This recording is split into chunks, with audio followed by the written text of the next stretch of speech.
जौना तरीका से उंगली देखौले ये बात सबके समझ में आ गई। एक मतलब बा कि सीधे तौर पे वो कानूने पास कर दिया कि सदन में कोई चर्चा, कोई क्राइम के चर्चा होबे ना करी। मामला उलझत रुआ। भारतीय जनता पार्टी गुम्मी सद लेवा। एक मतलब बा कि कहीं ना कहीं भारतीय जनता पार्टी के चोट लागल बा। पुरान दोस्ती के फिर से एक जगह ले आवे की कोशिश रहे, वो कोशिश पर विराम लाग गई रहे 2017 में, और फिर वही भाजपा के साथ गई जौन के कहले रहन कि माटी में मिल जाई, वो भाजपा के साथ ना जाए। नीतीश कुमार खिसिया जाता रहे और खिसिया करके जो ना करे के तौन कर देता। नीतीश कुमार जी के बुझा गई कि 1995 के जौन हार बा बेहतर परिणाम ना आ सकत, तो उनका खाद पानी चाहिए, और ये खाद पानी मिल सकत रहे भारतीय जनता पार्टी से।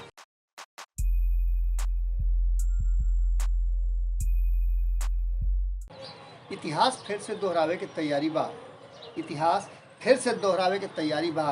बुझा गई एहनी के स्वार्थ के यारी बा। बुझा गई एहनी के स्वार्थ के यारी बा। कुर्सी मैं कल बल छल, कुर्सी मैं कल बल छल सिखा देवे। कुर्सी मैं कल बल छल सिखा देवेला, मुखालिफ से रिश्तेदारी करवा देवेला। गोड़ लगता नहीं हेरा से अभिनंदन बाबू के अपना कार्यक्रम जना के नाम है फूटा ठोक। आखिर जब सत्ता में बैठल कोई व्यक्ति बहुत ज़्यादा एग्रेसिव हो जाए तो एक मतलब होला कि या तो वो बहुत ज़्यादा ओवरलैप करता, वो अपना शक्ति के प्रदर्शन कर चाहता, या फिर हाथ में सत्ता रहते हुए ओकरा हाथ में शक्ति नहीं है, यानी कि निर्जीव के तरह बा। पावर कहीं और बा और सेंटर कहीं और बा। ये पूरे विषय पर लगातार रुआ देखले हो कब कि बिहार में राजनीतिक रूप से उथल पुथल मचल बा। या उथल पुथल में नीतीश कुमार जी के जना तरीका के कल व्यवहार रहे, वो व्यवहार के लेकर के अब कई तरह के चर्चा शुरू हो गई बा।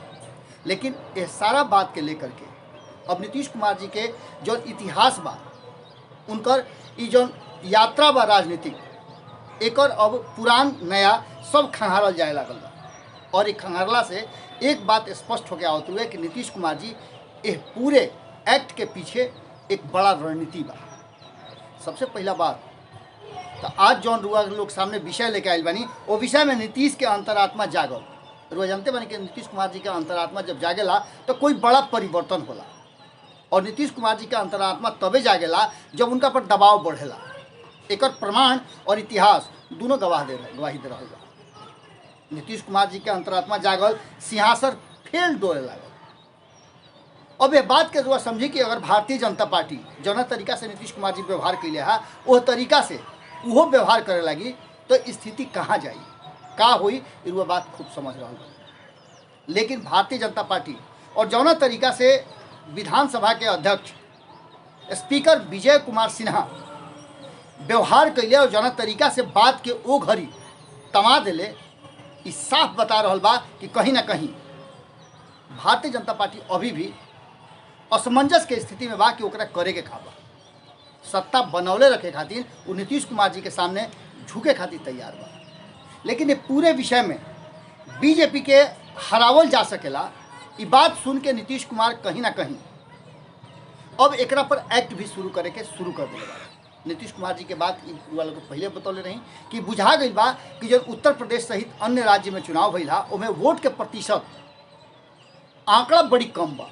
और आंकड़ा के लेकर के खास करके सवर्ण वर्ग के बात करी तो सवर्ण वर्ग भारतीय जनता पार्टी के खेमा में जम करके वोटिंग कैले बा। लेकिन बिहार में परिस्थिति दूसर बा। बिहार में जौना तरीका से वोट के पोलराइजेशन नीतीश कुमार जी करवा ले, चाहे वो लालू प्रसाद के साथे होकस या फिर भारतीय जनता पार्टी के साथे होकस। लालू प्रसाद के साथे रह करके एमओआई समीकरण के लाभ नीतीश कुमार जी ले ले, और एनडीए के साथ रह करके कहीं ना कहीं भारतीय जनता पार्टी के हिंदुत्व वाला वोट, सवर्ण वाला वोट और वैश्य वर्ग के वोट नीतीश कुमार जी के झोली में जरूर गए। लेकिन 2020 में भारतीय जनता पार्टी है वोट के कहीं ना कहीं डिवाइड करवा दिलस। अभी करवैलस कि ना करवैलस ये अलग बात बा, चर्चा के विषय बा। लेकिन नीतीश कुमार जी एक बात के समझ रहा बड़ा कि एक हाली फिर से स्थिति आ गई बा। रुआ याद हुई कि 17 साल के दोस्ती जौन बा नीतीश कुमार जी 2013 में तोड़ दिल रहा। आंकड़ा के हिसाब से देखब तो सबसे पहला उनका दोस्ती नीतीश कुमार जी से भई रहे जब छात्र आंदोलन भई रहे और जेपी आंदोलन मूवमेंट में नीतीश कुमार जी और लालू प्रसाद के दोस्ती भई रहे। इस दोस्ती के हर तरह से परवान चढ़ावे खातिर दोनों आदमी सत्ता के करीब पहुँचले और विपक्ष से होते हुए सत्ता तक पहुँचल लोग, जना में नीतीश कुमार और लालू प्रसाद के दोनों के भूमिका रहे। लेकिन इस संबंध चलल ना। जब 1994 में नीतीश कुमार जी के बुझा गई कि लालू प्रसाद पर ये दोषारोपण भी कैले रहा कि कहीं ना कहीं लालू प्रसाद एक खास बिरादरी के, खास जाति के, यादव जाति पर ज़्यादा कृपा पात्र बनल और ऐसा ना चल सकेला। ये बात के कहते हुए और लालू प्रसाद पर आरोप लगाते हुए बाहर भई रहन और जॉर्ज फर्नांडिस के साथ समता पार्टी के जनता दल के निर्माण में। एक बाद की कहानी 2095 में, माफ करो 1995 में विधानसभा के चुनाव लड़ले, लेकिन जो उनका चाही वो भेटाइल ना। और एक बाद से नीतीश कुमार जी के नया तैयारी हो गई और 1995 के बाद तुरंत नीतीश कुमार जी भारतीय जनता पार्टी के खेमा में गईले और एजा से उनकर नया दोस्ती शुरू भई और ये दोस्ती कहीं ना कहीं स्वार्थ में बदल गई। ये दोस्ती से नीतीश कुमार जी के सत्ता के करीब जाए के मौका मिलल और केंद्र में सत्ता के प्राप्ति भई। एक बाद से नीतीश कुमार जी अपन प्रभाव, लेकिन एक बात ये बीच में भई रहे कि उनका हमेशा ये बात के दिमाग में रहत रहे कि लालू प्रसाद के संगे जो यात्रा शुरू कैले रही बिहार के, और रुआ सुन लो कि लगातार भारत लाइव पर संपादक मोहन मिश्रा जी बात कहलन कि कहीं ना कहीं नीतीश कुमार जी ऐसे मुट्ठी ठोक के कहले रहन कि एक दिन बिहार के मुख्यमंत्री बनल। 17 साल से नीतीश कुमार जी मुख्यमंत्री बनल और 17 साल में कहल जाओ तो शुरू के कुछ क्षण छोड़ दी तो बाकी के समय नीतीश कुमार जी विवाद में ही रहे। भले वो सुशासन के सरकार कहस, न्याय के साथ विकास के बात करस, लेकिन हम बात करते नहीं हैं कि जब 1996 में नीतीश कुमार जी के बुझा गई कि 1995 के जो हार बा बेहतर परिणाम ना आ सकल तो उनका खाद पानी चाहिए, और ये खाद पानी मिल सकत रहे भारतीय जनता पार्टी से।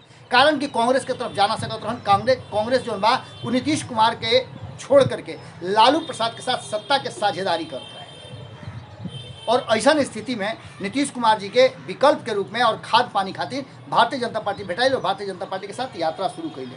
ये संबंध 17 साल चल। यही संबंध के द्वारा नीतीश कुमार जी 1996 से 2005 तक के यात्रा पूरा कैले और पहिलका उड़ान में ना दूसरका उड़ान में बिहार के गद्दी पर बैठ गए। भारतीय जनता पार्टी उनका के कहीं ना कहीं पालकी उनका ढो करके ले आकर के बिहार के गद्दी पर बैठा देगा। इस संबंध फिर 8 साल चला। 2013 में, 2005 के बाद 2010 में बेहतर परिणाम दोनों लेकर के अले और नीतीश कुमार जी के छवि बदल रहे बिहार के जनता के सामने। बिहार के जनता नीतीश कुमार जी के खूब भर भर के झोली भर भर के वोट दे रहे।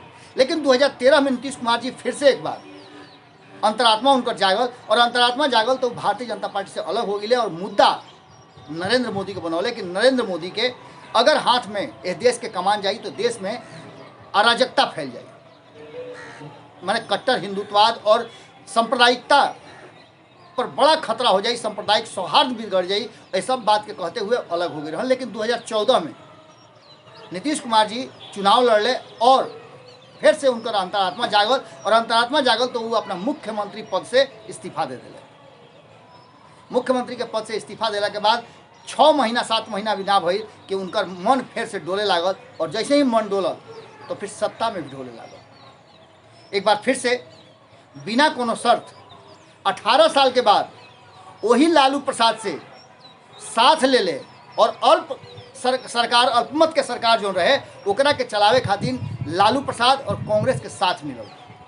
अंतरात्मा के बात अगर करी तो नीतीश कुमार जी के उभरी या तो चुनाव करा दिहल चाहत रहे या फिर उनका लालू प्रसाद के साथ ना लिहल चाहत रहे। 2014 से लेकर के 2015 आवे में महागठबंधन बन गई, और महागठबंधन में सब भुला गए नीतीश कुमार जी कि जंगल राज के रहे, के बिहार के बर्बाद कर दिहल, के बिहार में लूट अपहरण करावत रहे। इस सारा बात कहल नीतीश कुमार कहीं ना कहीं तमा दिले, ओकरा के बंद पिंजड़ा में रख दिले, और इस बात के भुला करके लालू प्रसाद के साथ 2015 के चुनाव लड़ले और भारतीय जनता पार्टी और नरेंद्र मोदी के कड़ा टक्कर दिले। डीएनए के सवाल खड़ा भई और एजा भी नीतीश कुमार का अंतरात्मा जागल और मुख्यमंत्री बनले तो सीधे तौर पे भारतीय जनता पार्टी के विद्रोह कैले और सदन तक ले कहले रहन, याद हो वालों के कि माटी में मिल जाए भाजपा के साथ ना जाए।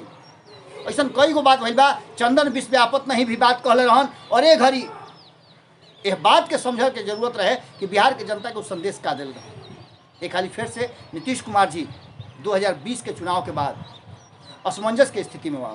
2017 में जब अलग भई रहन तो कारण का बतौले रहन, वह पता बा तेजस्वी यादव पर आरोप प्रत्यारोप लगल रहन वही सदन में। सबसे बड़ बात रुआ के सबसे अंत में कहब कि आखिर नीतीश कुमार जी जौन बात सदन में कह करके सत्ता के परित्याग कैले रहन, महागठबंधन के परित्याग कैले रहन और पुरान दोस्ती के फिर से एक जगह ले आवे की कोशिश रहे, वो कोशिश पर विराम लग गई रहे 2017 में और फिर वही भाजपा के साथ गई जौन के कहले रहन कि माटी में मिल जाई वो भाजपा के साथ ना जाई। नीतीश कुमार के अंतरात्मा के भी गजब कहानी बा।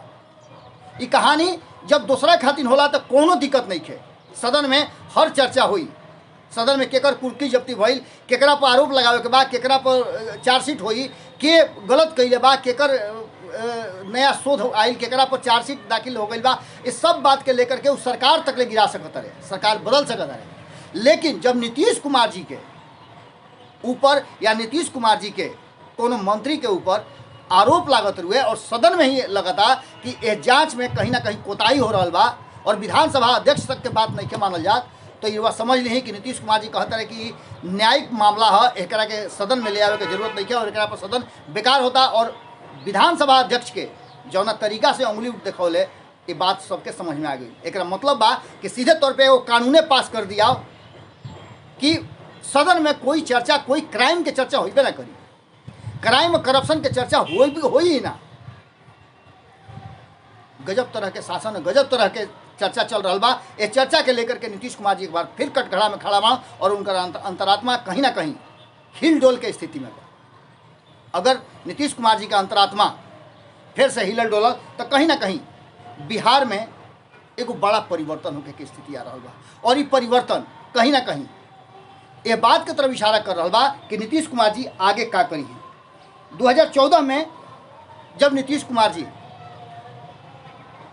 अपन स्थिति स्पष्ट कैले रहन और 2 सीट मात्र लेके आई रहन, तौना घड़ी के स्थिति और 2020 के स्थिति अगर दोनों के तुलना करी तो नीतीश कुमार जी वही कटघरा में खड़ा बा। तीसरा नंबर के पार्टी बन गए और तीसरा नंबर के पार्टी बनला के बाद नीतीश कुमार जी कहीं ना कहीं असमंजस के स्थिति में बना और खास करके जौना तरीका से भारतीय जनता पार्टी 4 राज्य में अपन सरकार बनाने में सफल भइल बा, यह आंकड़ा के लेकर के और भारतीय जनता पार्टी के इस समझ करके जो बार बार कहल जा रहा बा नीतीश कुमार के लेकर के कि नीतीश कुमार अब ये प्रक्रिया में आगे बढ़ रहा बाड़े और उनका यह बात के डर बा कि भारतीय जनता पार्टी उनका के सत्ता से बेदखल मत कर दे, एकरा के लेकर के भारतीय जनता पार्टी पर दबाव बनावे की कोशिश करता है।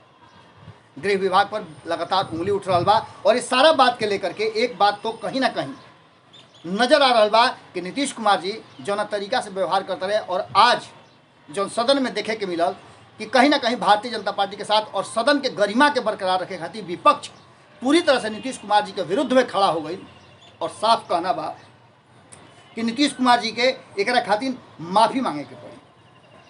केंद्र में और राज्य में दोनों जगह भारतीय जनता पार्टी बा और भारतीय जनता पार्टी नीतीश कुमार जी के जैसे बात चल रहा बा, ललन सिंह हाल फिलहाल में कहले कि असहयोग हो रहा बा, 17 गो राज्य के केंद्रांश दिहल जाते हुए तो बिहार के काहे नहीं दिहल जाए, ये बात के लेकर के भी यानी कि कहे का मतलब है कि टकराव के हर वो मुद्दा खोजल जा रहा बा, चाहे वो जातीय जनगणना होके, बिहार के विशेष राज्य के दर्जा होके या फिर विधानसभा अध्यक्ष के जो लखीसराय वाला कांड रहे वो कांड पर अपन मत देना और ये कहना कि यह मामला पर पूरी तरह से जानकारी सदन के अवगत करावस मंत्री जी नीतीश कुमार खिसिया जाता रहे और खिसिया करके जो ना करे के तुरंत कर देता रहे। एक मतलब सीधा सा बा कि कहीं ना कहीं नीतीश कुमार जी वो 6-5 में पड़ल बड़े और कहीं ना कहीं एक बात तो नज़र आ रहा बा कि नीतीश कुमार जी की तैयारी बता रहा बा कि नीतीश कुमार जी कुछ अलग दिशा में सोच रहा बड़े और भीतरे भीतर कोनो प्लानिंग बन रहा बा। ये प्लानिंग कहाँ लेके जाई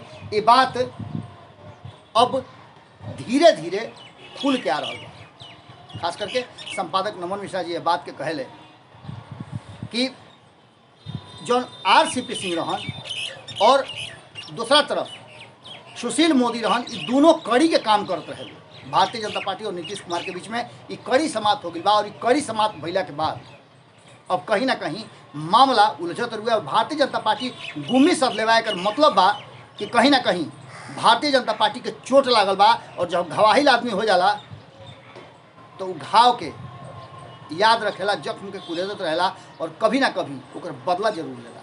हालांकि भारतीय जनता पार्टी तो 2013 से बदला लेवे के कोशिश कर रहा बा और ओकर कुछ अंश 2020 में नजर आई, लेकिन आवे वाला समय में भारतीय जनता पार्टी और नीतीश कुमार के संबंध अगर टिकल रह जाए तो ये कम आश्चर्य ना, 7वां ना 8वां ना 9वां आश्चर्य हो जाए।